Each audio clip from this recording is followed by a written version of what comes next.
مجلس اختتام کو پہنچ رہی ہے اور عنقریب یہ مقدس مجلس ختم ہو جانے والی ہے۔ چونکہ یہ مجلس خصوصاً جنانوں پر مشتمل تھی، ورنہ ہماری روایت کے مطابق منقبت کے ساتھ ساتھ علم کی باتیں بھی ہوتی رہتی ہیں، اس لیے کہ انسان کے اندر پرورش کے لیے صرف روح نہیں ہے بلکہ عقل بھی ہے، اور عقل کو علمی غذا کی ضرورت رہتی ہے۔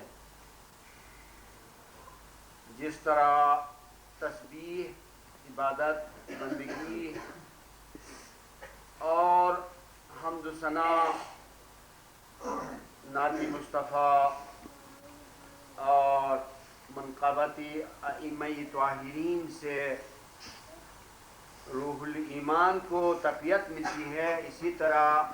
معرفت کی باتوں سے، حکمت کی باتوں سے عقل کو غذا مہیا ہوتی رہتی ہے۔ لہذا ہمیشہ مجلس میں علم کا بھی ایک حصہ ضرور ہونا چاہیے،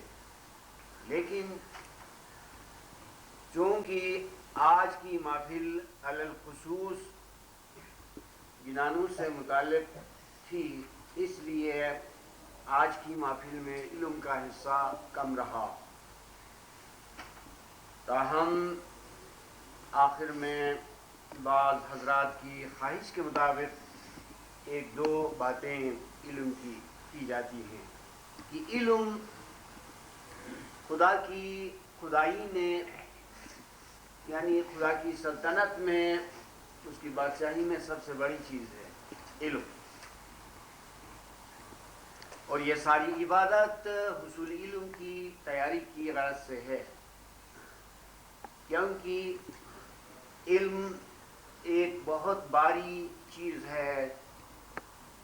اس وزن کو اٹھانے کے لیے عبادت سے مومن خود کو تیار کر لیتا ہے، لہذا اس عابدانہ عبادت کے بعد ہر بار اور ہمیشہ علم کا ہونا، علم کا سنانا، علم کا بیان کرنا لازمی ہے۔ جیسا کہ سورہ مزمل میں خدائی جلیل الجبار کا ارشاد ہے کہ اِنَّا سَنُلْقِي عَلَيْكَ قَوْلًا ثَقِيلًا، اس کا مفہوم یہ ہے کہ اے رسول کریم، آپ بندگی، شب خیزی اور عبادت سے خود کو تیار کر کے رکھیے، اس لیے کہ تیاری کے بعد ہم آپ پر علم کی ایک بہت بھاری بات ڈالنے والے ہیں، یعنی وحی کرنے والے ہیں۔ تو جہاں اشرفی انبیاء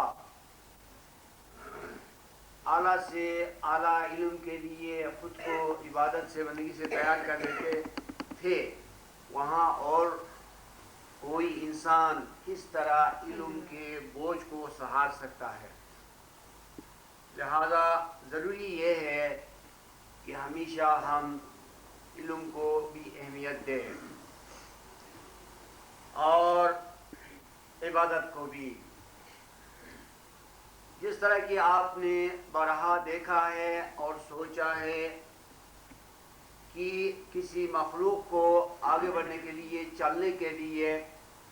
ایک منزل سے دوسری منزل میں پہنچ جانے کے لیے بہت سے جانور دو طرفہ پاؤں رکھتے ہیں، اور انسان کے دو پاؤں ہوتے ہیں۔ پرندے کے دو طرفہ پر ہوتے ہیں، کسی کشتی کے دو طرفہ چپو ہوتے ہیں، کسی گاڑی کے دو طرفہ پہیے ہوا کرتے ہیں۔ اور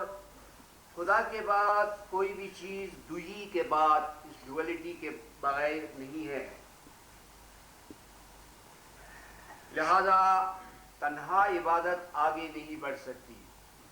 نہ علم تنہا آگے بڑھ سکتا ہے، بلکہ ایک طرف تو عبادت کی ضرورت ہے اور دوسری طرف علم کی ضرورت ہے. عبادت جس قدر بھی اعلیٰ ہوگی اور علم جس قدر اونچا ہوگا تو اس میں مومن مراحل روحانیت سے گزر سکتا ہے اور مقامی اعلیٰ تک پہنچنے میں کامیاب ہو سکتا ہے. لہذا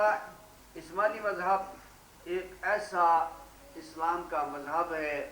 کیونکہ اسلام کے اندر بہت سے مذاہب ہیں. دین سب سے بڑے مذہب کا نام ہے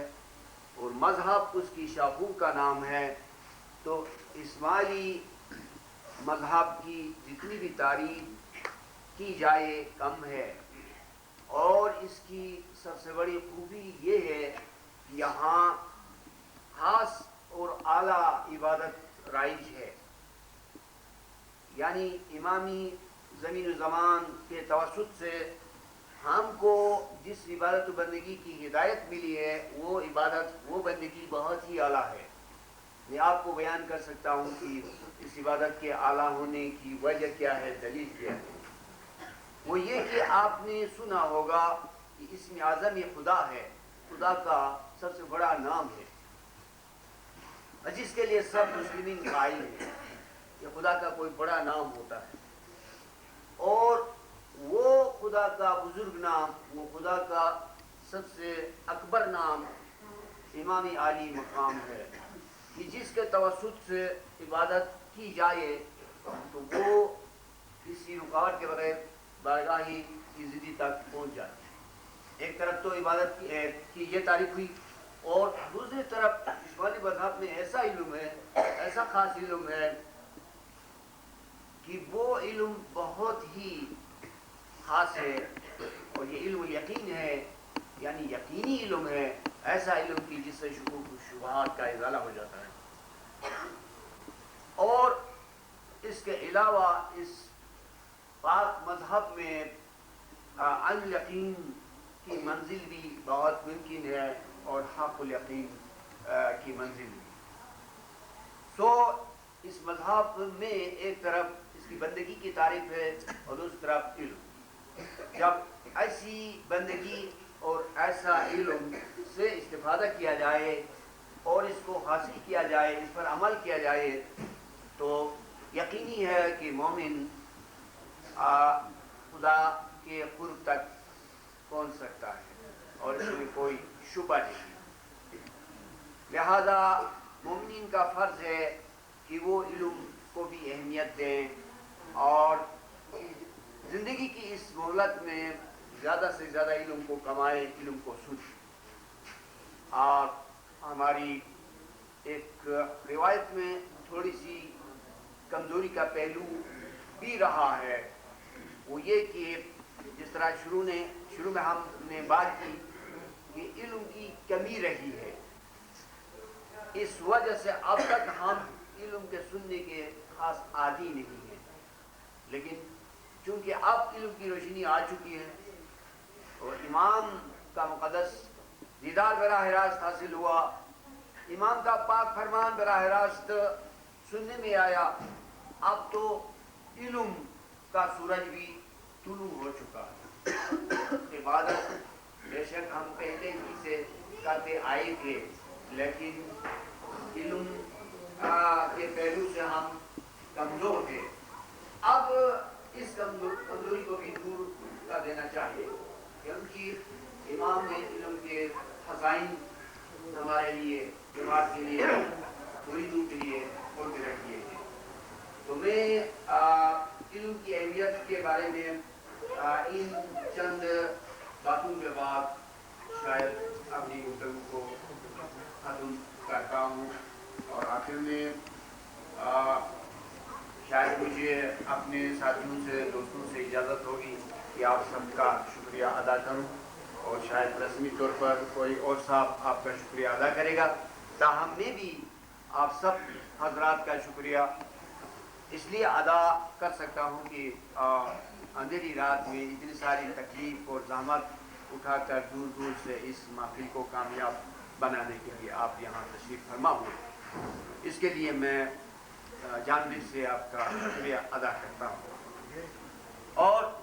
ضمناً ایک یہ بات رہ گئی تھی، یہ کہ ہمارے دوستوں نے نیت کی تھی کہ ایک مجلس منعقد کریں۔ وہ نیت اس بنا پر تھی کہ مولائی زمین و زمان نے جس شان سے اپنے لطف و کرم کا چہرہ روئی رحمت اس طرف کیا ہے، اور بہت سے معنوں میں مولا کی نظر رہی ہے، اور مولا کی عنایات ہر بات سننے میں آتی ہیں کہ اس علاقے کی طرف مولا کی بہت بڑی نظر رہی ہے، خصوصاً ان دنوں میں، ان ایام میں بعض خصوصی خوشخبریاں بھی آئی ہیں۔ اس بنا پر ہمارے دوستوں نے نیت کی تھی کہ شکر گزاری کی ایک مجلس منعقد کی جائے۔ الحمدللہ آج وہ مجلس یہی ہے جو آپ سب حضرات کے تعاون سے منعقد ہوئی۔ میں سمجھتا ہوں کہ یہ مجلس بہت ہی شاندار رہی،